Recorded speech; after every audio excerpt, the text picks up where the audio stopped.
Our climb starts here to the slopes of Mount Apo here in Davao. It's 8 o'clock in the morning, sunny, bright.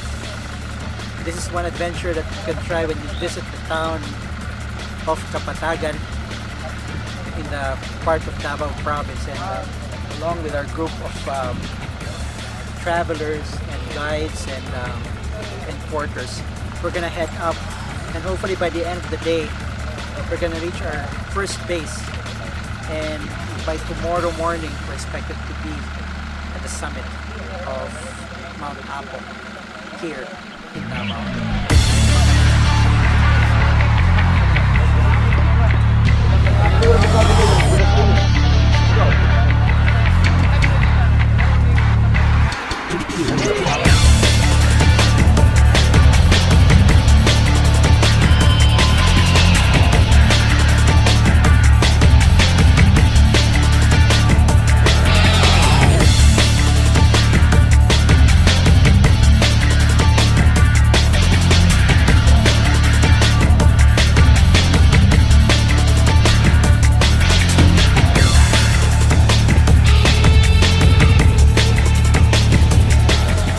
5 minutes to our trek.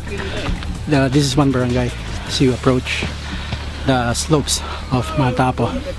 It's just some dry land and full of crops being planted around in this area.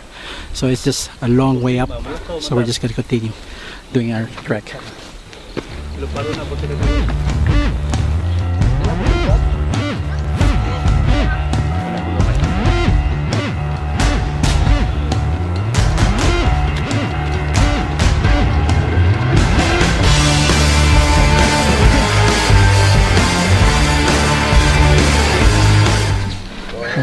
30 minutes of our trek.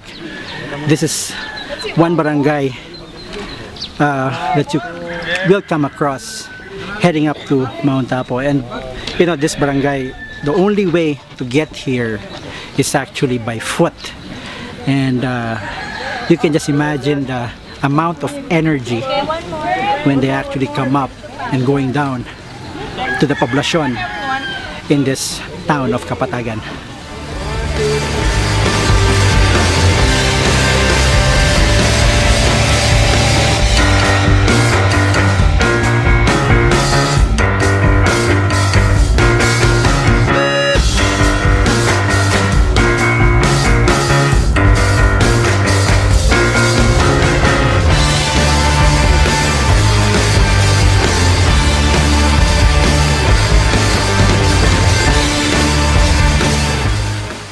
Barangay Kulan. We are here about 4 to 5 minutes from our jump off point, and right behind me is Mount Talumo, a protected reserve area which is just right beside the slopes of Mount Apo, 10,200 feet above sea level, and we're heading up.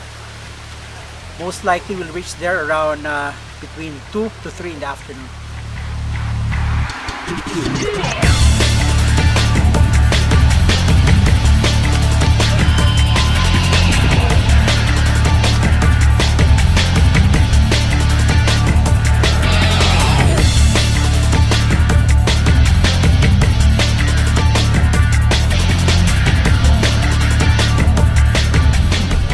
An hour passed from our jump off point.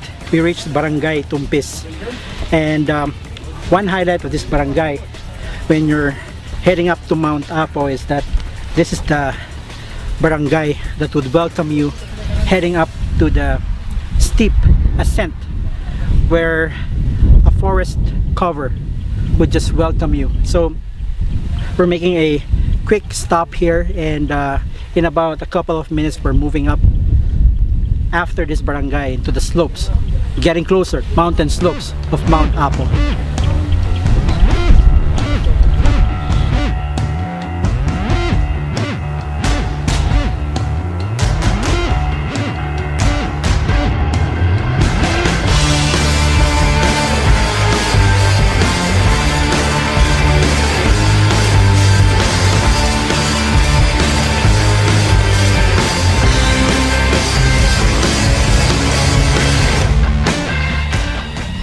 couple of hours from our jump off point and the first outage from a first stop in the forest cover.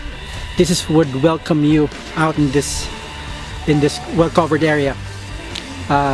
You know, this is the start of the ascent heading up to the slopes of Mount Apo.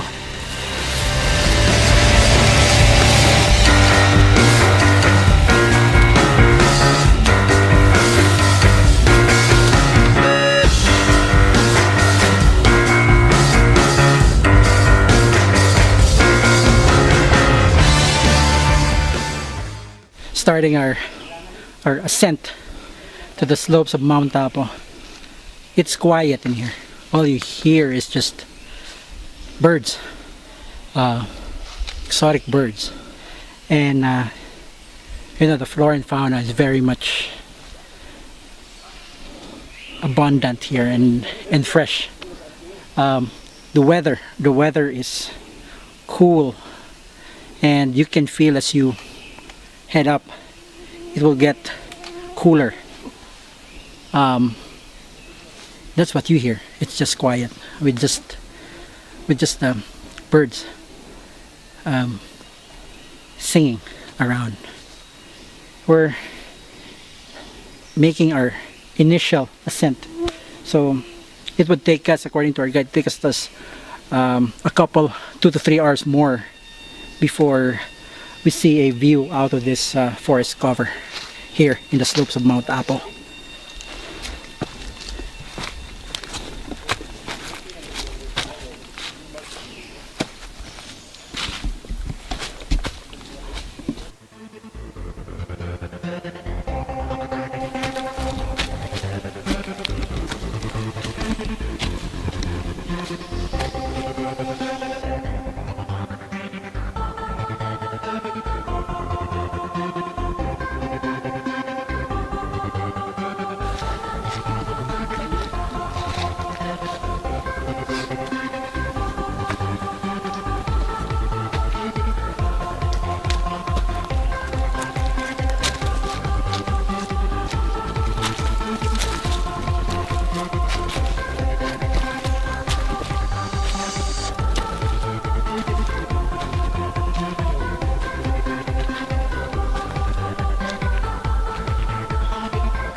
After about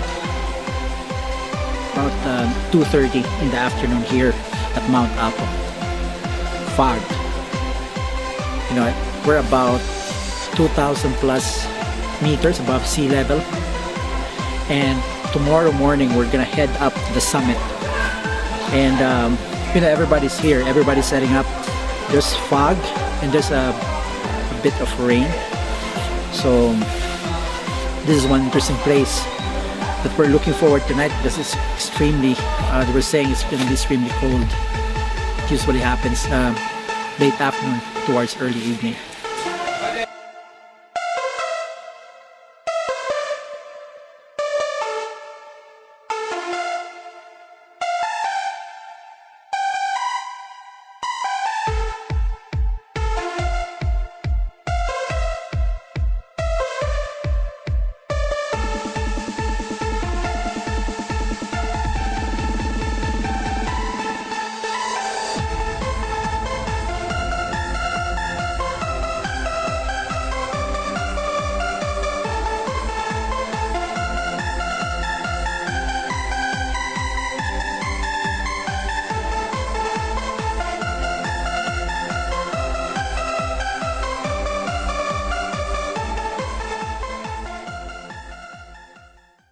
2,900 meters above sea level.